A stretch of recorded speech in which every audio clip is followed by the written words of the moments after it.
As is well known, 4 members of the organization, in violation of the charter which they solemnly promised to adhere to, have in the most blatant manner interfered in the internal affairs of Nigeria under the guise of humanitarian considerations.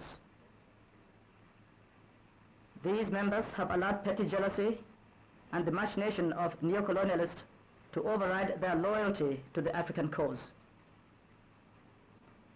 Moreover, they have violated the resolution unanimously passed by the Assembly of Heads of State and Government in Congo-Kinshasa in September 1967, which condemned secession and appointed a consultative committee to consult with the federal military government on ways of resolving the problem.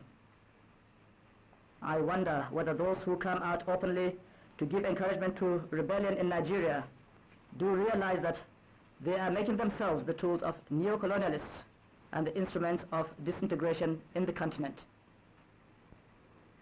They are seeking, perhaps unwittingly, to retard the forward march of Africa to political stability. By their shameless violation of the Charter, they are promoting the collapse of the Organization of African Unity. What more would please the enemies of Africa than that the continent should once again disintegrate into splinter groups which can be manipulated at will by them?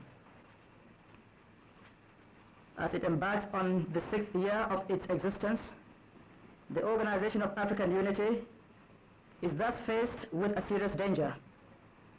Whether the organization would survive or not depends on the ability of the dedicated overwhelming majority of its members to stoutly resist the treachery of the few who cannot grasp the elementary principle that membership of the organization demands absolute respect for its charter.